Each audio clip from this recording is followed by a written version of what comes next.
ಧಾರ್ಮಿಕ ದತ್ತಿ ಮಸೂದೆ ವಿಚಾರದಲ್ಲಿ ಸರ್ಕಾರಕ್ಕೆ ಮುಖಭಂಗವಾಗಿದೆ ಅನ್ನೋದರ ಡೀಟೇಲ್ ಸಿಗ್ತಾ ಇದೆ. ಮಸೂದೆಯನ್ನ ವಾಪಸ್ ಕಳಿಸಿದ್ದಾರೆ ರಾಜ್ಯಪಾಲರು. ರಾಜ್ಯಪಾಲ ಥಾವರ್ ಚಂದ್ ಗೆಹ್ಲೋಟ್ ಅವರು ವಾಪಸ್ ಕಳಿಸಿದ್ದಾರೆ ಅದನ್ನ ಅನ್ನೋದರ ಡೀಟೇಲ್ ಸಿಗ್ತಾ ಇರೋದು.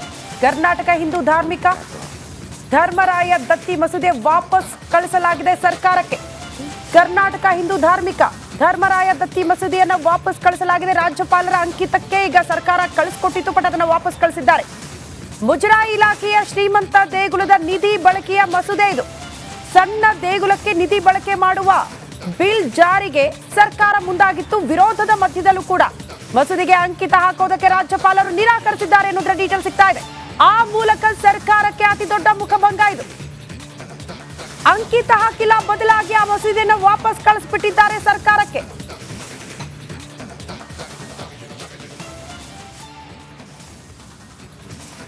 ಬನ್ನಿ, ಇತ್ತೀಚೆಗೆ ಕೆಲವು ಬದಲಾವಣೆಗಳನ್ನು ಮಾಡಲಾಗಿತ್ತು. ಅಂದ್ರೆ ಒಂದು ಲೆಕ್ಕ ಪ್ರಕಾರ ಅಲ್ಲಿ ಯಾವುದಕ್ಕಾದ್ರೂ ಒಂದು ಆಕ್ಷೇಪ ಇದ್ರೆ ನನ್ನ ಪ್ರಕಾರ ಮಾಡಬೇಕಾಗಿದ್ದದ್ದು ಈ ಧಾರ್ಮಿಕ ದತ್ತಿ ಇಲಾಖೆಯ ಕಮಿಟಿ ಇದೆಯಲ್ಲ, ಅದರಲ್ಲಿ ಅನ್ಯ ಧರ್ಮೀಯರು ಯಾಕೆ ಅಂತ, ಅದಕ್ಕೆ ಸರ್ಕಾರ ಅಧಿಕ ಪ್ರಸಂಗ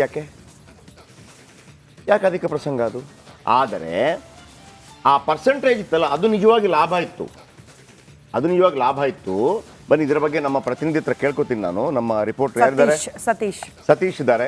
ಸತೀಶ್, ಇದು ದೊಡ್ಡ ಚರ್ಚೆಗೆ ಕಾರಣವಾಯಿತು. ಮೊದಲು ಹೇಗಿತ್ತು, ಈಗ ಹೇಗಿತ್ತು, ಏನು ಬದಲಾವಣೆಗಳನ್ನು ಮಾಡ್ಲಿಕ್ಕೆ ಹೋದ್ರು, ತೀವ್ರತರದ ಆಕ್ಷೇಪ ಬಿಜೆಪಿ ವಲಯದಿಂದ ವ್ಯಕ್ತವಾಗಿತ್ತು, ಒಂದು ನಂಬರ್ 1. ಆದರೆ ಕೆಲವು ಅರ್ಚಕ ವರ್ಗದವರು ಇಲ್ಲ, ಇದರಿಂದ ಲಾಭ ಇದೆ ಅಂತ ಕೂಡ ಹೇಳಿದರು. ಆದರೆ ಆಕ್ಷೇಪ ಇದ್ದದ್ದು ಇತರ ಧರ್ಮೀಯರನ್ನು ಕೂಡ ಕಮಿಟಿಗೆ ಸೇರಿಸ್ಕೋಬೇಕು ಅಂತೇಳಿ. ಯಾಕೆ ಬೇಕು ನಮಗೆ ಉಳಿದವರು ಯಾರಿಗಾದ್ರೂ ಅಲ್ವಾ? ಸರ್ಕಾರಕ್ಕೆ ಸಂಬಂಧಪಟ್ಟಿರೋದು ಬೇರೆ. ಸೊ ಆಗ ಮತ್ತು ಈಗ ಇರುವಂಥ ವ್ಯತ್ಯಾಸಗಳೇನು, ಮತ್ತು ಈಗ ಅದನ್ನು ವಾಪಸ್ ಕಳಿಸೋದಕ್ಕೆ ಮುಖ್ಯ ಕಾರಣ ಏನು?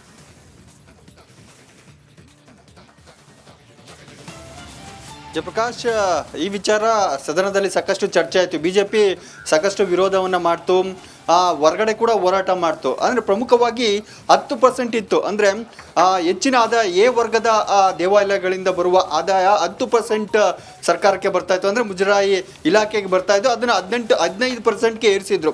ಅಂದರೆ ಹೆಚ್ಚಿನ 1 ಕೋಟಿಗಿಂತ ಹೆಚ್ಚು ಆದಾಯ ಇರುವ ದೇವಸ್ಥಾನಗಳಿಂದ 15% ಹಣವನ್ನು ಸಂಗ್ರಹಿಸಿ ಅದನ್ನು ಸಿ ಮತ್ತು ಡಿ ವರ್ಗದ ದೇವಾಲಯಗಳ ಅಭಿವೃದ್ಧಿಗೆ ಬಳಸ್ತೀವಿ ಅನ್ನೋದು ಸರ್ಕಾರದ ಒಂದು ವಾದ ಆಗಿತ್ತು.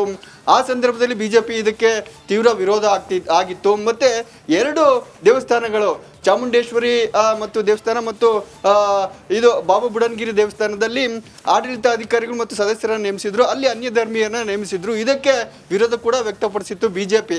ಅದ್ರ ಜೊತೆಗೆ ಈ ಹಿಂದೆ ಈ ತಿದ್ದುಪಡಿಗೆ ಹೈಕೋರ್ಟ್ ಮತ್ತು ಸುಪ್ರೀಂ ಕೋರ್ಟ್ ಕದವನ್ನು ಕೂಡ ತಟ್ಟಿದ್ರು ಕೆಲವರು. ಆ ಹಿನ್ನೆಲೆಯಲ್ಲಿ ಸುಪ್ರೀಂ ಕೋರ್ಟ್ನಲ್ಲಿ ತಡೆಯಾಜ್ಞೆ ಇದೆ. ಹೈಕೋರ್ಟ್ ತಿದ್ದುಪಡಿಯನ್ನು ವಜಾ ಮಾಡಿತ್ತು, ನಂತರ ಸುಪ್ರೀಂ ಕೋರ್ಟ್ಗೆ ಸರ್ಕಾರ ಹೋಯಿತು, ಅಲ್ಲಿ ತಡೆಯಾಜ್ಞೆ ಇದೆ. ಹೀಗಾಗಿನೇ ಈ ಸಂದರ್ಭದಲ್ಲಿ ಈ ಕಾಯ್ದೆಯನ್ನು ಜಾರಿ ಮಾಡೋಕ್ಕೆ ಸಾಧ್ಯ ಅನ್ನೋ ಒಂದು ವಿವರಣೆಯನ್ನು ಕೇಳಿ ರಾಜ್ಯಪಾಲರು ಸರ್ಕಾರಕ್ಕೆ ವಾಪಸ್ಸನ್ನು ಕಳಿಸಿರುವಂಥದ್ದು. ಈ ಹಿನ್ನೆಲೆಯಲ್ಲಿ ಈಗ ಸರ್ಕಾರಕ್ಕೆ ಸ್ವಲ್ಪ ಮಟ್ಟಿನ ಹಿನ್ನಡೆಯಾಗಿದೆ. ರಾಜ್ಯಪಾಲರು ಇದನ್ನು ಸರ್ಕಾರಕ್ಕೆ ವಾಪಸ್ಸನ್ನು ಕಳಿಸಿ ಕೆಲವು ಪರಿಶೀಲನೆಯ ಕೆಲವು ಕಾರ್ಯಗಳನ್ನು ಕೇಳಿ ಅವರು ವಾಪಸ್ ಕಳಿಸಿದ್ದಾರೆ. ಅದಕ್ಕೆ ಸರ್ಕಾರ ಯಾವ ರೀತಿ ಉತ್ತರ ಕೊಡುತ್ತೆ, ಅನಂತರ ಮತ್ತೆ ರಾಜ್ಯಪಾಲರಿಗೆ ಕಳಿಸ್ತಾರೆ.